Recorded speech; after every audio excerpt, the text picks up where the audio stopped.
भेडेटारबाट खानपिन सकेर फेरि कतातिर प्रस्थान हुँदैछ?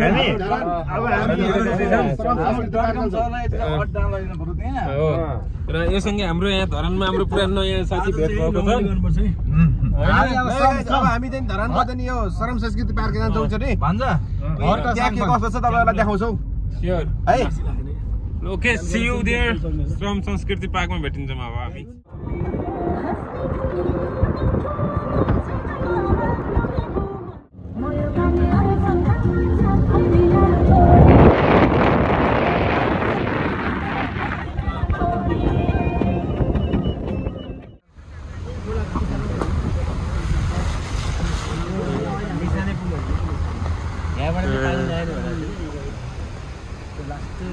निशानी खोला यही हो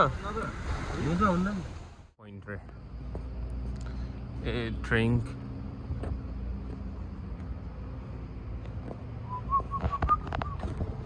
दाइ ठकै लाग्यो है। Get some fuel. Wow.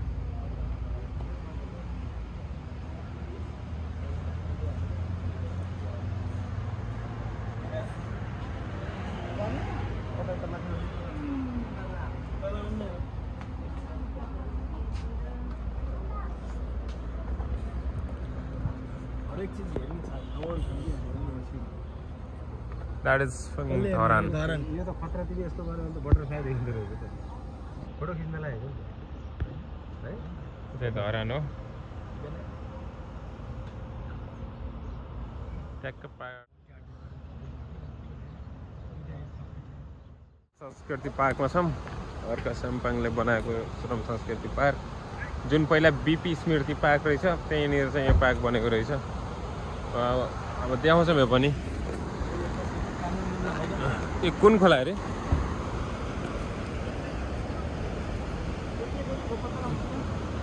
यो बगेर हो सर, बगेर। सर यार यो त हाम्रो लागि त इजी।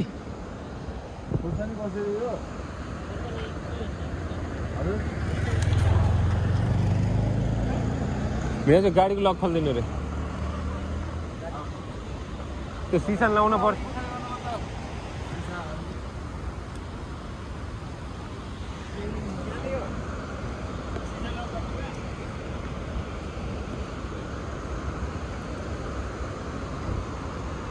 ए यो चाहिँ श्रम संस्कृति पार्क धरानको पहिला बीपी स्मृति पार्क रहेछ।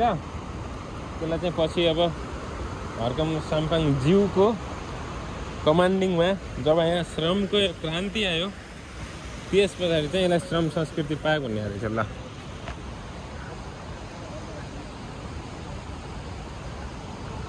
एन्ड ड्याड मिस्टर वाइट कता श्रम संस्कृति पार्क आइपुग्यौँ हामी। यहाँ चाहिँ दामी दामी वस्तुकला देख्न सक्नुहुन्छ। यही खोलाबाट हर्का साम्पाङले पान लगाएको धरानमा।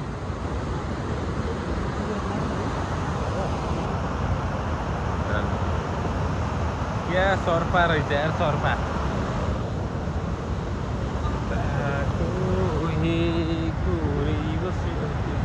ओके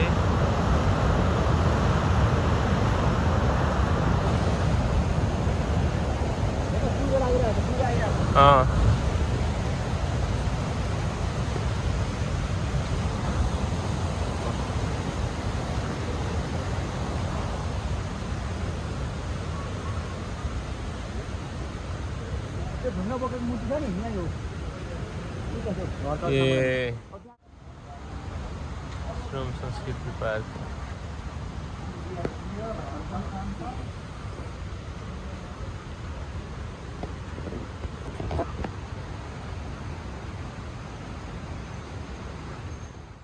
प्लस श्रम संस्कृति पार्कमा छौँ र बीपी कोइरालाको शालिका हामीले त्यहाँ देख्न सकिन्छ। थाकियो हाम्रो धरानको मेयरज्यू को पहलमा भएको श्रम संस्कृति पार्क। स्वर्गीय बुबा आमा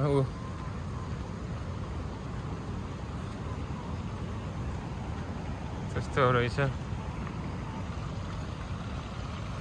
अन्त ढोका बन्द छ त।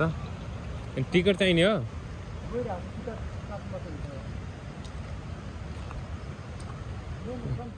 कुनै प्रकारको है। फाइनली श्रम संस्कृति पार्क होइन, अझ उताको। ओके, हामी श्रम संस्कृति पार्क धरानमा छौँ। यहाँ आफूले रोपेको वृक्षारोपणको भिडियो छ।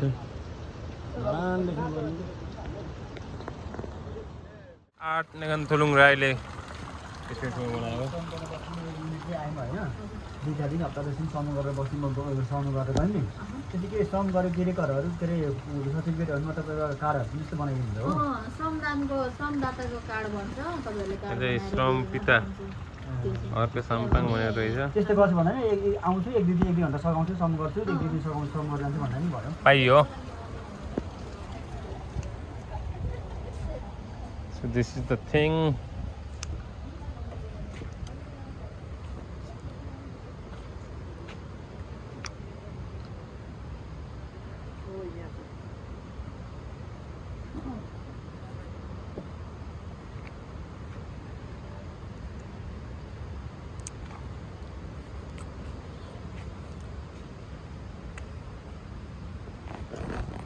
यो श्रम संस्कृति पार्क धरानको, जहाँ चाहिँ हर्क साम्पाङले श्रम गरेर केही गर्नुपर्छ भनेर सुरु गरेको पार्कै हो।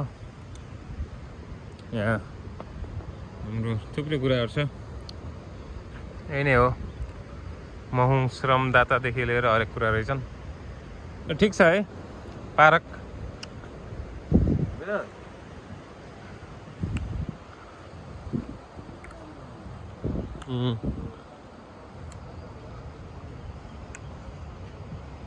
तर नेपालको झन्डा चाहिँ उल्टो छ। सिरियसली यो नेपालको झन्डा चाहिँ भएन यहाँ। यो विरोध गरे जस्तो चाहिँ नेला पुरै के बातहरू चाहिँ सुने जस्तो लाग्थ्यो, तर यहाँ चाहिँ हर्को बात रहेछ। यो चाहिँ अलिकति गलत होला सायद।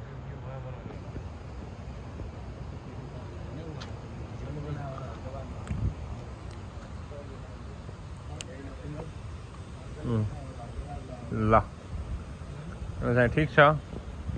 Not so much good, not so much bad.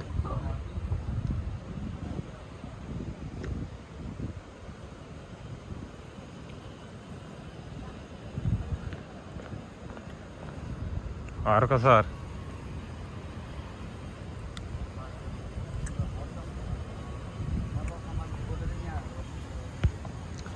लिएर सरको फोटो कति रमाइलो बस्नुभयो। अस्ति आफै माइक हालिदिएको यही माइक होला है हो त। तपाईँ भन्दा नि म पाइ गरे जस्तो भयो क्या। त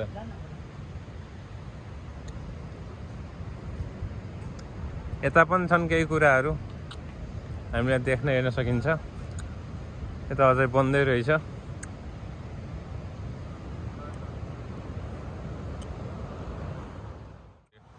honoring all the brave Gurkhas of Nepal.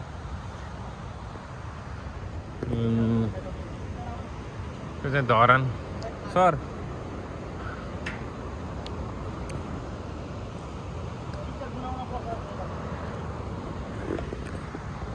Okay.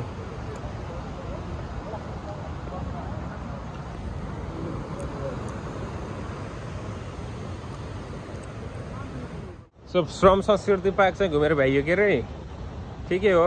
Not bad, not so much good. Risky ठाउँमा छ यो एकदमै। पछि यहाँ बाढीको खतरा नहोला भन्न सकिन्न यस्तो ओपन प्लेसमा छ।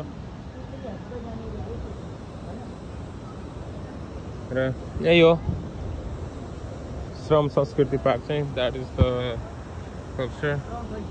केही छ ल तपाईँको राय बुझ्न चाहे भिनाजु। भिनाजु के राय? यो खानेपानी चाहिँ 2 वर्षमा जान्छ। गाडै भएन। पाइप हो यो ठिकै छ। अब म्याक्सिमम भनेको विदेशी डोन रहेछ यहाँ। अब यहाँको सरम भनेको ढुङ्गा मात्र बोक्ने रहेछ। यो सबै कुरा किनेर ल्याएको रहेछ। र अर्को कुराहरू के रहेछ भने यहाँ म सोधेँ पनि उहाँलाई म्याक्सिमम बाहिरको मान्छेहरू डोनेट गरिदिएर छ खुसी भएर खुसी भएर नेतृत्व चाहिँ हर्का सामङ्गले लिनुभएको छ जुन कुराहरू शरममै भनिन्छ शरमले त 100 वर्ष पछि धकेल्छ त बन्दैन अब केही कुराहरू त हुन्छ खट्न त पर्छ नै है अब जस्तो हामी यहाँ आएर 1 घन्टा खट्नु नि त शरम नै हो है अब र यो पारिपट्टिको खानेपानीको पाइप बनेको लेखेर राखे 2 वर्षमा यही स्थिति भएर केही पनि रहन्न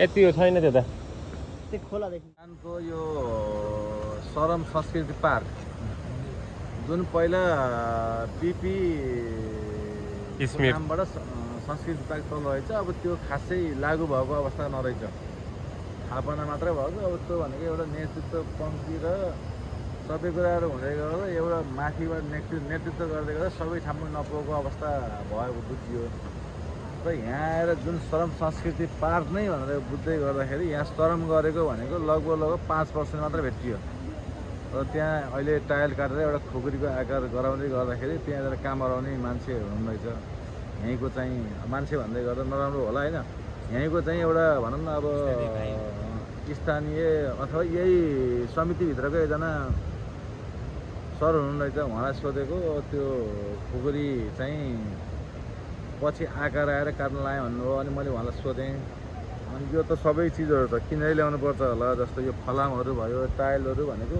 यहाँ सरम खास कति भएको छ भनेको त्यही ढुङ्गा माटोको 5-10% भन्ने कुरा आउनुभयो एउटा त हर्का जिल्ला मैले यो आएर यहाँ नेतृत्व गर्दै गर्दाखेरि धरानको विषयमा आएर बोल्दै गर्दाखेरि मैले यो राम्रो पनि लाग्यो यो नेतृत्व भयो तर जम्मै कुराहरू भनेको उहाँको नेतृत्वले मात्र चाहिँ यो कुराहरू बनेको होइन उहाँले नेतृत्व लिनुहोस् सहयोग गर्ने मान्छेहरू धेरै छन् यहाँ है र त्यो गर्दै गर्दाखेरि अब यसको श्रेय भनेको हर्का साम्पाङज्यूलाई मात्रै गएको छ हुन त नेतृत्व गर्ने मान्छे लिन्छ पनि त्यो मान्छु म तर सरम भनेको 5% मात्र भएको छ र सरम भएर कुनै पनि अबको स्थितिमा सरमले मात्र बन्दैन दिमागले बन्ने हो है हुन त त्यो सरमको नाममा उहाँले दिमाग लगाएर बाहिरबाट डोनेट गरेर लिनुभयो त राम्रो कुराहरू हो यही भन्दै गर्दाखेरि मेरो यही कुराहरू बाहिर आउँदै गर्दा मलाई विरोध गर्नु होला मलाई विरोध गर्नुभन्दा पहिला तपाईँहरूले 10 पटक सोचेर विरोध गर्नुहोस् किनभने हामी 100 वर्ष पछि फर्किन्छौँ सरम भन्दा बित्तिकै र जुन हामीले पारिपट्टिको पाइपहरू देखिया होइन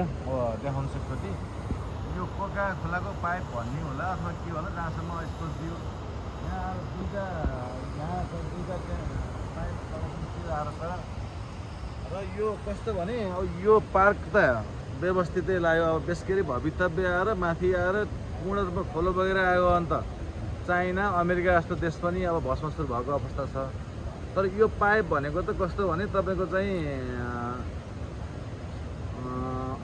पहिरो आयो भने पनि यसको संरक्षण केही पनि छैन है ल्याउनु त ल्याउनु भयो ल्याएर चाहिँ 1 वर्ष खाएर फेरि अर्को वर्ष भोगो बस्ने हो कि के गर्ने अब यो प्रकृति पर्को आयो भने जान्छ र यो डढेलो लाग्यो भने पनि यो पाइप जाने सम्भावना देखियो अब नजाओस् सक भएर आइराखोस् तर अब आएको राम्रो हो तर यसलाई व्यवस्थित रूपमा दीर्घकालीन जस्तो चाइनाले पुल बनायो भने 100 वर्षसम्म टिक्छ भने नेपालको पुल 50 वर्षमा जान्छ तर यो पाइप चाहिँ 2 वर्षमा जाला जस्तो लाग्यो कमसेकम 10-20 वर्ष टिकाउन चाहिँ ल्याएको भए राम्रो धन्यवाद मैले सुझाव दिएको अब मेरो सुझावलाई चाहिँ तपाईँहरूले नेगेटिभ कमेन्टहरू गरेर चाहिँ गलत गर्नुहुन्छ तपाईँहरूले नराम्रो सोच्नुहुन्छ तपाईँहरूकै मुख कालो भनियो मेरो मुख केही पनि फरक पर्दैन हस् धन्यवाद